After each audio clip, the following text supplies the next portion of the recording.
In our first reading from the book of Genesis, we are told that Adam and Eve are banned from Eden because of the disobedience of eating the fruit from the tree of knowledge. We also learn how in their shame they learned to pass the buck. First, Adam saying that it was Eve's fault that he ate of the fruit. And then Eve saying it was the serpent's fault because the serpent tricked her.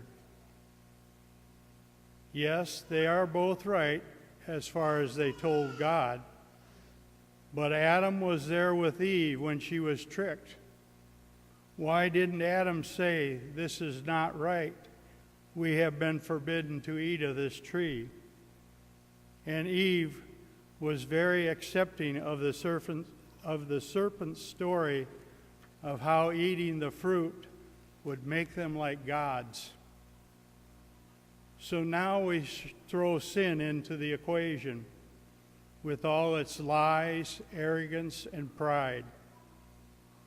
Adam and Eve have disobeyed and were exiled from the Garden of Eden.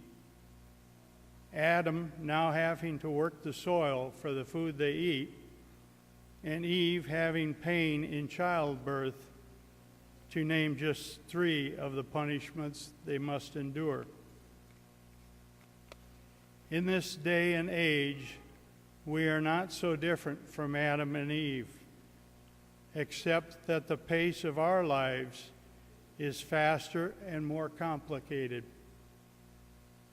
Satan is still alive and well. He knows our weaknesses. We can be tempted to look the other way if we are not affected directly by a sin.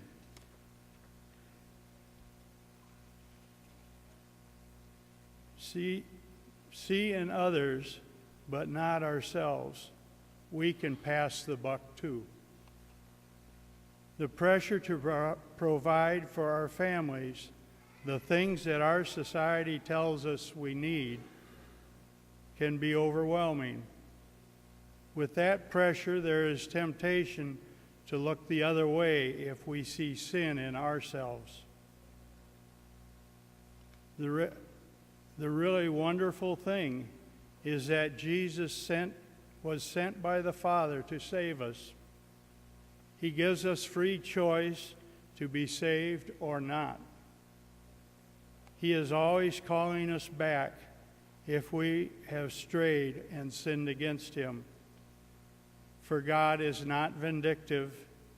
His desire is not to get even, but to show his love that we may learn from it and treat him and our family on earth with respect that we ourselves desire from each other.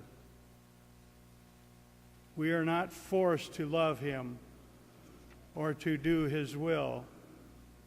It is our decision whether or not to follow or reject him.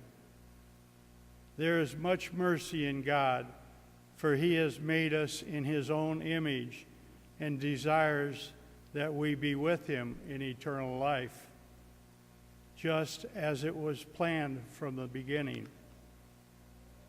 In our gospel reading, Jesus makes it clear that we are all on this journey together. We should strive to serve each other, our brothers, sisters, and mother. So may we learn by Jesus' example. One day we may all be with God, and there will be no more sin and death.